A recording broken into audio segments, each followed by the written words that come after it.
Olá, meu nome é Fernanda Abrão, eu sou conteudista da Unidade de Ensino de Metodologia Científica.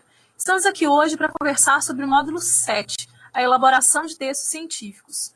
Vamos observar aqui quais são os primeiros objetivos, né, que a gente tem na elaboração de trabalhos científicos. Primeiro, a gente precisa conhecer as técnicas dos tipos de textos científicos, né? O formato desses textos, o tipo de linguagem desses textos e a melhor maneira para que a gente possa redigir esses textos científicos, ok? Vamos lá?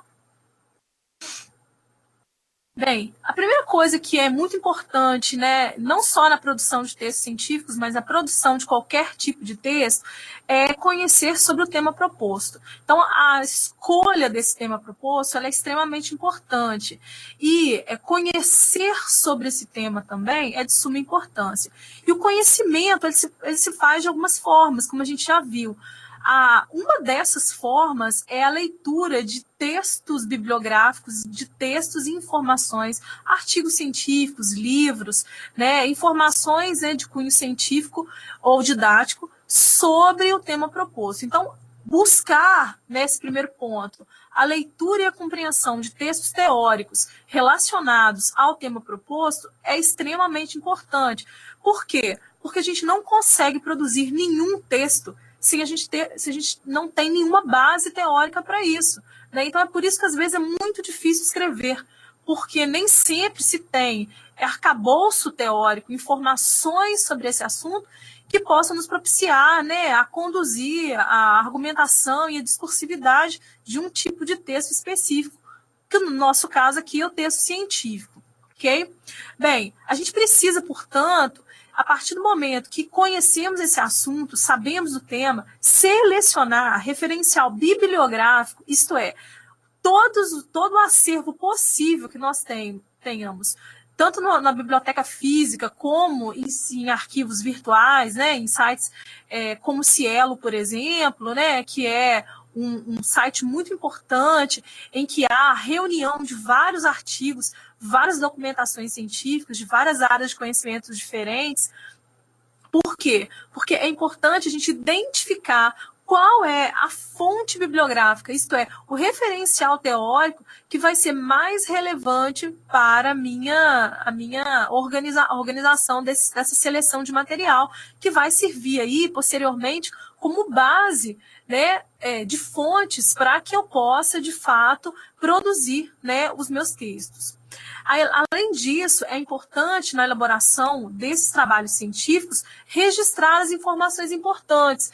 Como eu falei anteriormente para vocês, quando nós fazemos uma pesquisa, buscamos esses materiais, nós precisamos já, de antemão, saber o que fazer com eles. Não apenas uma leitura, né, e depois guardá-los no nosso arquivo virtual, ou, se tivermos um impresso, guardá-los em uma pasta. Nós precisamos, para sermos efetivos nesse trabalho, já lermos esse texto utilizando algumas técnicas de instrumentalização desse texto. Como assim, Fernando, instrumentalizar esse texto?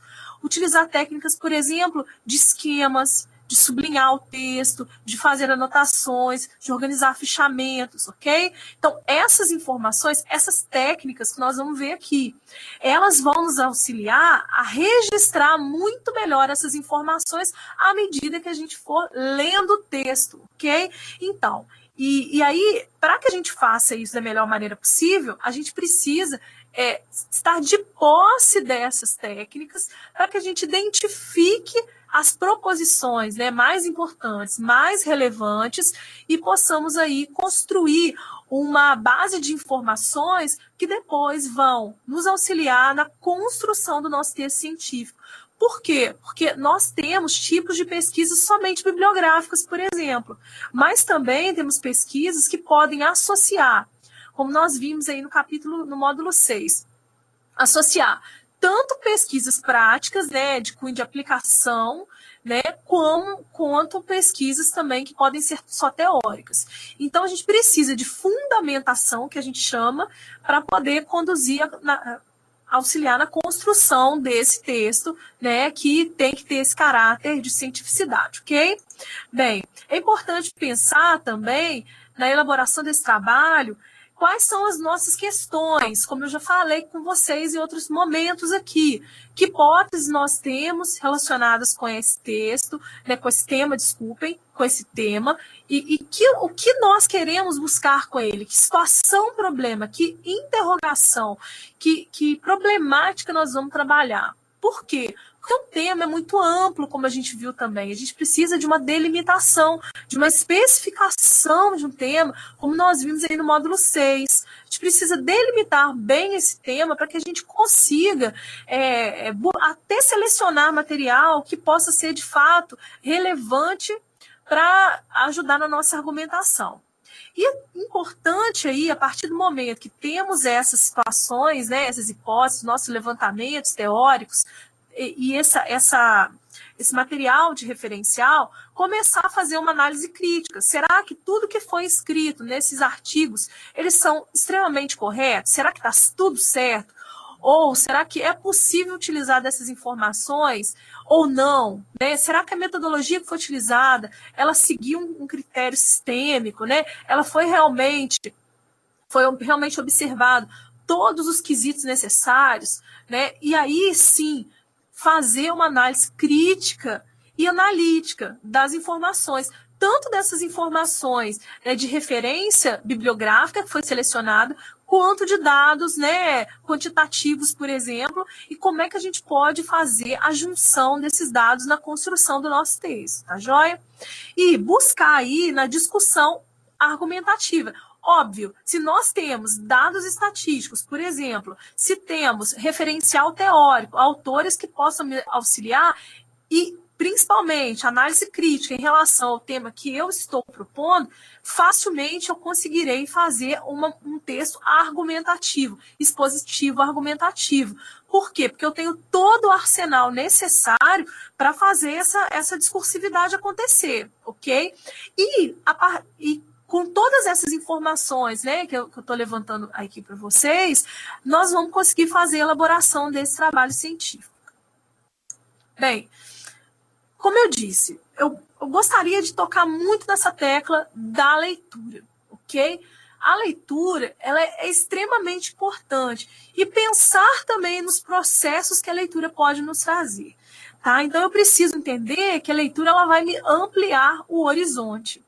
Tá, então, mas eu preciso, ao mesmo tempo, né, dessa ampliação do horizonte, não me perder num vasto referencial aí, em várias fontes que a gente possa ter. Porque a gente tem hoje, né, na internet, uma ferramenta extremamente poderosa que nos auxilia demasiadamente. Porém, se a gente não faz, na verdade, uma leitura seletiva, a gente vai se perder na busca de tantas informações. Então, a leitura ela precisa ser seletiva, ok? Eu preciso, de fato, fazer com que esse material que eu vou utilizar, esse material que eu vou ler, ele seja, de fato, efetivo na minha argumentação. Fernando, mas como é que eu vou saber isso? Às vezes, o título vai me ajudar. Se eu pego um artigo científico e eu observo o resumo desse artigo científico, as palavras-chave que compõem aí esse artigo, eu já consigo fazer uma análise seletiva. Será que, apesar de ele estar falando do mesmo tema que eu gostaria de tratar, o foco que ele está trabalhando, isto é, a delimitação que ele está trabalhando, é de fato a que eu gostaria de utilizar no meu trabalho científico? Então, é muito importante a gente observar esses elementos que eu falei para vocês. Na seleção desse material bibliográfico, analisem não só o título, mas o resumo. O que o resumo traz? Ele vai me mostrar, basicamente, porque o resumo serve exatamente para isso, para descrever de uma forma sintética do que se trata esse texto. E as palavras-chave também vão me auxiliar. Outro detalhe que eu acho que, assim, que é muito importante é a gente começar a buscar as referências do final dos trabalhos. E a gente começar a perceber que há uma recorrência dessas referências. Isso quer dizer, se eu leio 3 artigos, que no final eu vejo na referência que eu tenho um autor que está sempre foi citado nesses 3 artigos, poxa vida, eu preciso ler esse autor. Por quê? Porque se ele foi citado 3 vezes, ele é de referência. E se eu apenas estou lendo o que os outros me informaram sobre esse determinado assunto, pessoal, eu acabo só ficando na interpretação dos outros sobre uma fonte importante. Entende? Então, é importante, portanto, analisar o título, sim, do trabalho, fazer uma análise do resumo desse trabalho, observar se esse trabalho ele vai nos auxiliar. Por quê? Porque a leitura, principalmente na formação da iniciação científica, ela é extremamente importante. Ela vai, pessoal, auxiliar na consolidação do conteúdo que eu estudo nas demais disciplinas também. Quanto mais eu me debruço e inicio esse processo, né, de leitura crítica, de material científico, não apenas só didático, mas material científico, eu começo a compreender também como é que essa matéria, metodologia científica, ela vai me auxiliar. Porque ela é uma matéria extremamente teórica. E se eu não vou para o caminho da prática, isto é, se eu não busco a iniciação científica, esse conteúdo vai se perder. Eu preciso, de fato, aplicar todas essas informações que nós estamos estudando aqui numa disciplina teórica, mas no desenvolvimento de atividades científicas, né, de iniciação científica. O que é a iniciação científica? Esse novo olhar que eu vou ter numa linguagem acadêmica, numa postura acadêmica, numa postura de investigador. A leitura, ela me faz exatamente, principalmente nesse processo de conhecimento científico, ela me faz ter e aprender um novo repertório discursivo e linguístico também, tá? E é muito importante, porque esse capítulo, né, a gente viu anteriormente também, no capítulo 6, nós vamos ter que entender como é que essa linguagem ela se estrutura. Que tipo de linguagem eu vou ter que utilizar para construir isso? Agora, como é que eu vou aprender? Se eu leio, eu começo a ter modelos mentais que vão me auxiliar na construção desse mesmo texto científico. Quanto mais, portanto, eu leio os textos científicos, mais eu vou ter um repertório linguístico mais adequado para essa proposta que é a iniciação científica e elaboração de trabalhos acadêmicos científicos, ok? Por isso, assim, eu enfoco bastante essa importância da leitura na construção e elaboração desses trabalhos.